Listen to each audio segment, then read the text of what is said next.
okay? I'm sorry, that's a prejudice I had at that point in life because of prior experience on my job, all right?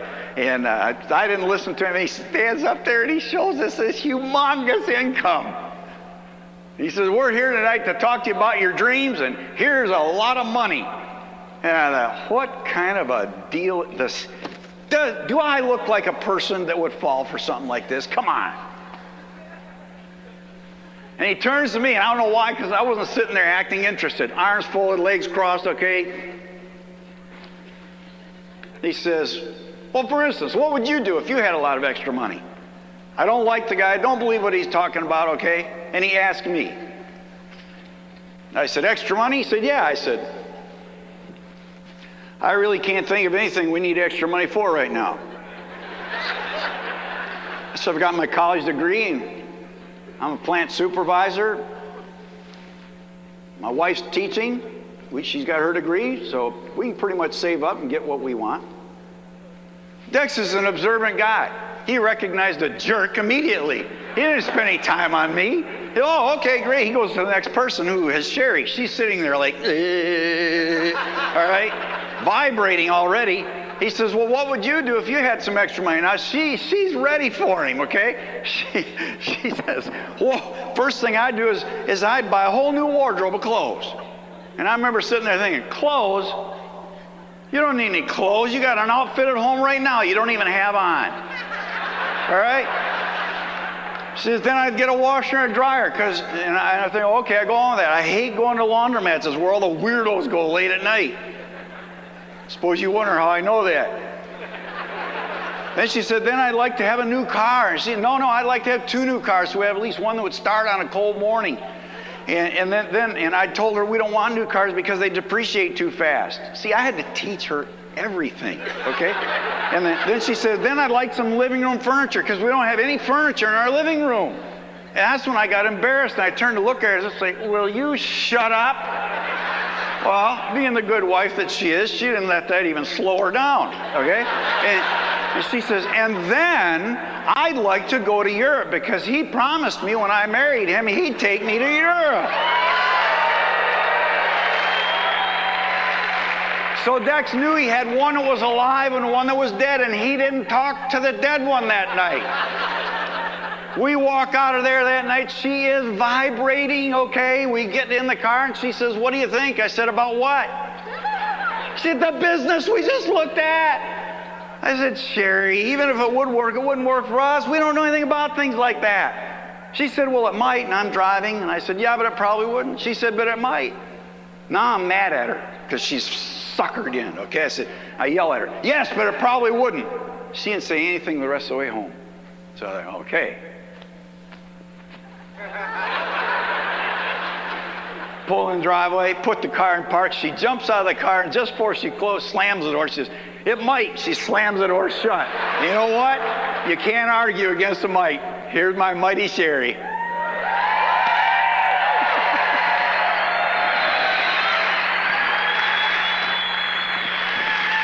right. Man, I was enjoying that too. He's going to come up and finish in a few minutes.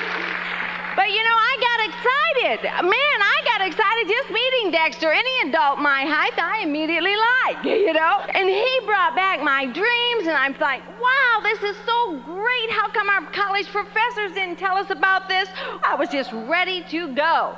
And he said, oh, Sherry, it's too good to be true. And I thought, too good to be true? I said, honey, are you making that much money now? He said, no.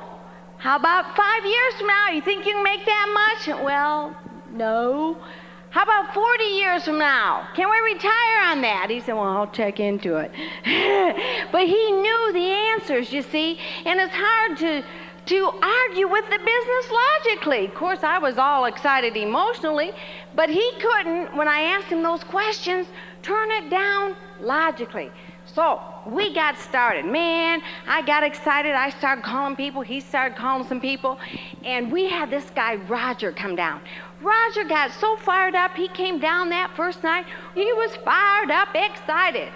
Next night he came back and he brought his wife. Negative wife. Do you ever get somebody excited one night and they quit the next night, huh? I mean, hello.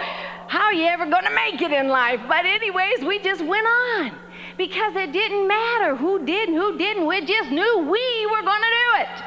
You see, that's what you got to know. I'm going on.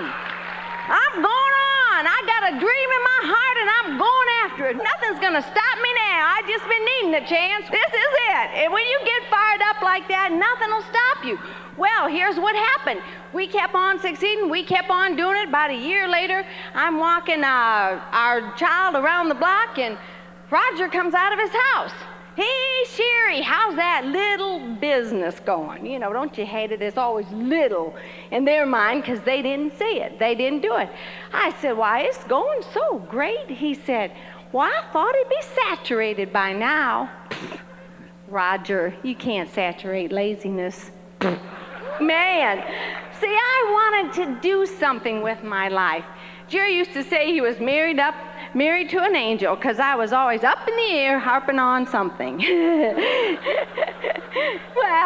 yeah, some of y'all know what he meant. You know, but when we got into business, we didn't have what it took. We really didn't. I mean, we had to learn to compensate.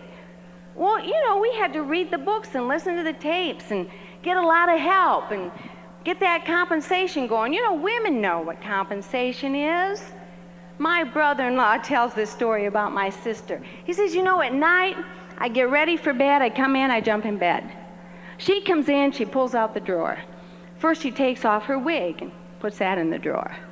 Then she takes off her contacts, puts those in the drawer. Takes off her false eyelashes, puts those in the drawer. Takes out her retainer, puts that in the drawer. Takes off her wonder garment, puts that in the drawer. He says, you know, I'm just laying there watching all this. When she gets all done, I don't know whether to stay in bed or jump in the drawer. Some of you are way too uptight. You've had a job way too long. You can go ahead and laugh. Nobody's going to fire you. Isn't it great? Hey, we're talking about freedom. I'm telling you, freedom in your life. Isn't that great? Just think if it were think about it. Monday morning and you don't have to get up and go to work and you got money in the bank, honey. You're going to get up Monday morning and go look for your dream home. Wow. Think about it. Now, that's what we're talking about. Yeah. Oh, we showed the plan this past week, and this young man got excited, and then he came back, and he said, well, I just don't know. I just don't want to be driven by money. Well, you better do this then, because it's the only thing I know where money will overtake you. Yeah. Everything else is driven by money. Well, how much will this cost? Well, how much will that cost? Well, honey, I'm going to tell you now, you can get to the point where that is not even a criterion here. It's, well, what sizes does it come in, and how many more colors do you have? And it's those kind of questions. You know what I mean? Yeah.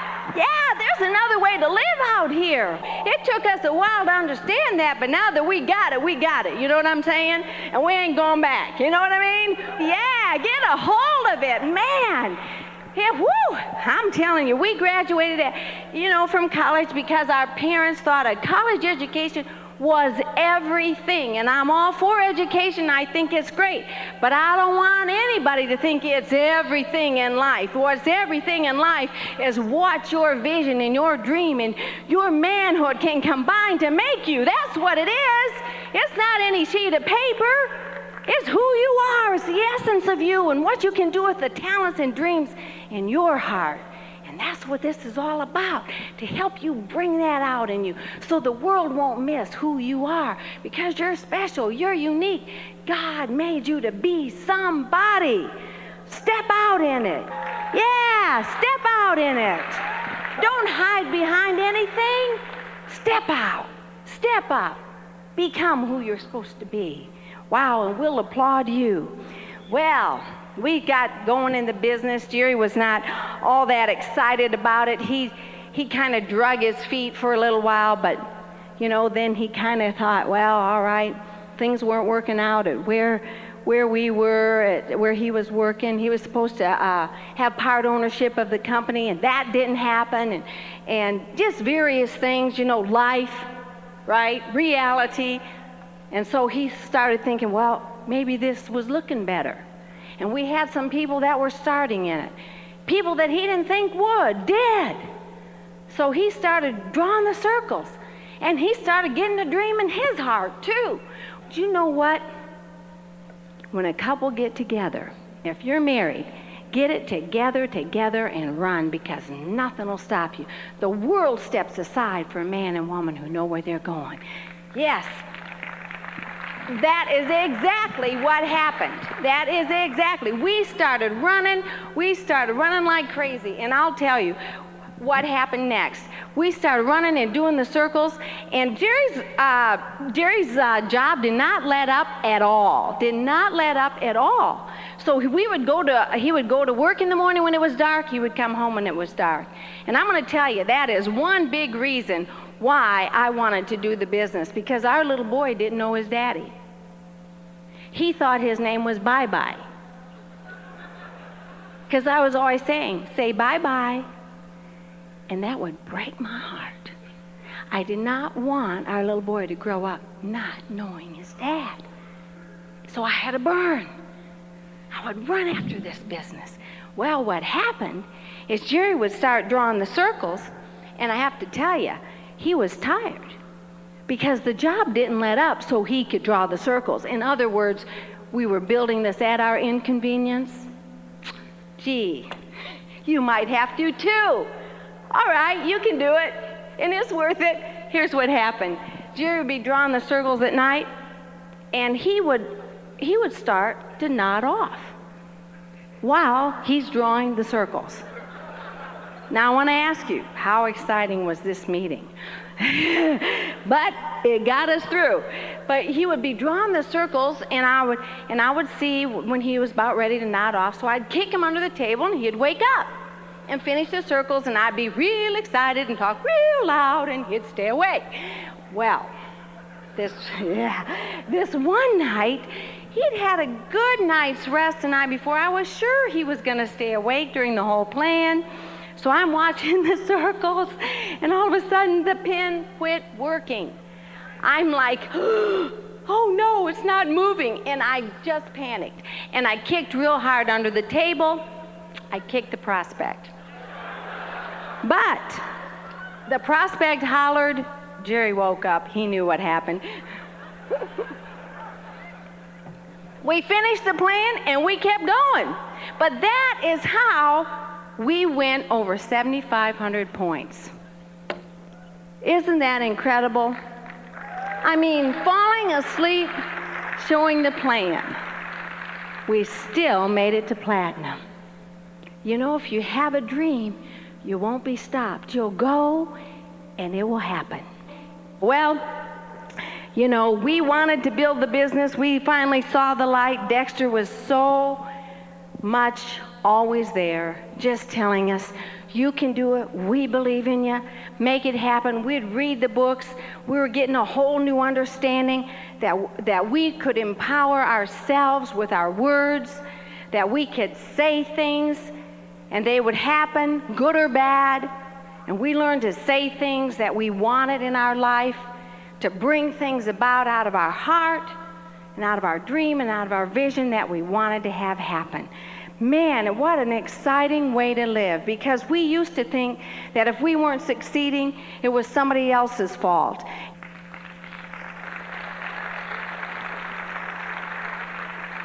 It may feel good to try to blame somebody else, but really, it's up to you.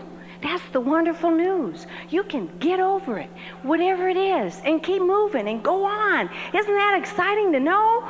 Hey, so what they hurt your feelings? It's the whole big world out there. There's somebody that's not going to hurt your feelings. Just go meet them. Yeah, just go on. Well, anyways, I have to tell you, I got to hurry on because there's a lot I want to tell you. But, you know, we went on and we went platinum. We were excited about that.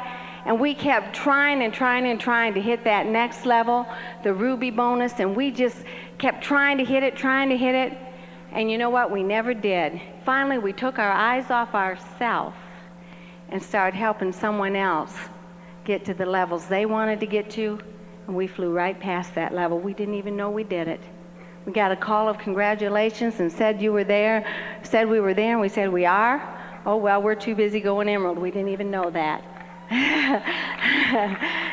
And that's what you got to do, focus on the other people. And you know, going Emerald was exciting, but we felt like we were tardy. Anybody ever feel like you were tardy to go to the next level? See, there's always another level in life. Never settle in. That's when you begin to die. Always look for the next level that you can go to, because you got to grow to get there, and that's what living is really all about. It puts you on the edge of life where it's exciting. Never feel like you've done it all, seen it all. You'll be the biggest bore in town, honey. You got to have something new and exciting that you're always achieving for. So we got acknowledged that evening for achieving that level, but here were our 3 new 7,500 people right out at front. And Jerry got up and he cried a little bit and told how hard it was for us to get to that level. And we went over to the side of the stage to exit, and there were our 3 new producers, and they said, "Boy, we are so glad you didn't quit when it was hard for you, because if you would have quit, where would we be today?" And I thought, wow, yeah.